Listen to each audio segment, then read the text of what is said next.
We're here with head coach Danny Hayden for our weekly baseball press conference. Coach, obviously a tough series against Texas A&M, but I'm sure that there were some lessons to be learned. Yeah, for sure. Texas A&M played good baseball, 3 games. They took advantage of a lot of opportunities. It's one of those things in every game, no matter what the score ends up being. There's always these little moments inside of baseball games where you can do a really good job and keep games close or take leads, or you can give in a little bit, or the other team just beats you. And we got beat in some of those opportunities, obviously in all 3 games. But that's the point for our team too, as we walk out of there. Man, I'd love to get another crack at them later in the year. Like, we're not as good as we're going to be right now, but I think that was a good test for our guys to get to see, okay, man, these are some moments that we need to get better, or we need to get tougher in when we do have that second and third one out. We need to make the big pitch, or offensively, we're second and third one out. You don't get 10 of those opportunities a game. You got to dig in and get something done in those opportunities. We didn't do a great job of it this weekend, but like I said, I think we're going to be a much different ball club a week from now, a month from now, and on down the line at the end of the season. That I'm excited to continue getting these tests throughout the course of the year. But I hope we have some opportunities late in the year to play teams like that, because that was a good test for us. What's kind of the biggest 1 or 2 positives you took away from the weekend?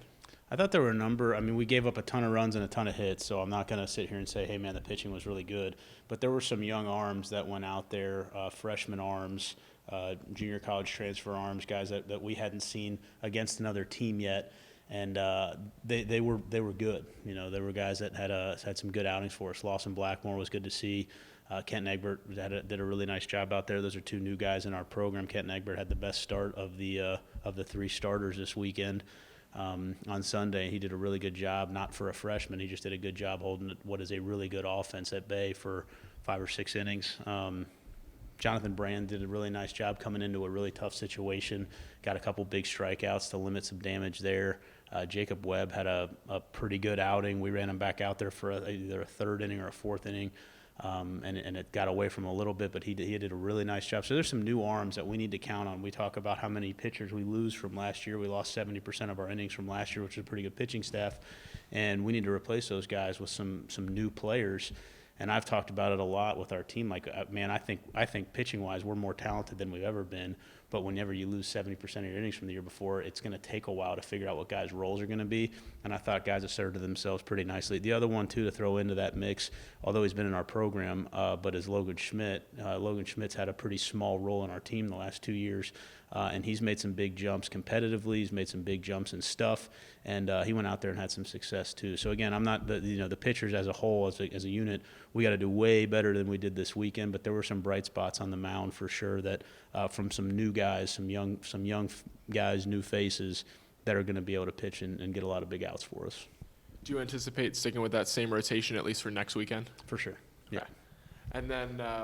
What's kind of your biggest emphasis or biggest teaching point this week in practice? So we talked about it after all 3 games, but it's those little moments inside of games, and I don't care what the score. I mean, we gave up 17 runs one game. There were moments inside of that game to keep that a tight baseball game, and anytime you give up a 9-run inning, it's going to be tough to keep something a tight baseball game. But there's a double play ball in that inning that we don't turn that gets us out of the inning, and everything's a lot different. Everything is very different from then on. So there's just those times where you can't break. We have to take care of the baseball better. We have to execute better. But I think that'll be the message to our guys. I think it's a toughness thing, and I think our guys are up to the challenge too. They see it. I think there were some times where we didn't handle the situation as well as I'd like to, but I think our guys are very aware of it right now, and I think they'll be ready for the next one. And then what should we be on the lookout for when Purdue-Fort Wayne comes to town this weekend? They had a really good weekend last weekend. I think they went 3-1. They have a new coaching staff in town. They're playing inspired baseball to start their year off. They had, like I said, a really nice weekend. I don't know a ton about them yet, offensively, pitching-wise, what they do well. But I do know that they will deserve our full attention for us to be able to put together a good plan for them on Friday to get game 1. So I don't know much other than that, but I know that they're playing good baseball at least one weekend. All right, thank you, Coach. Thank you.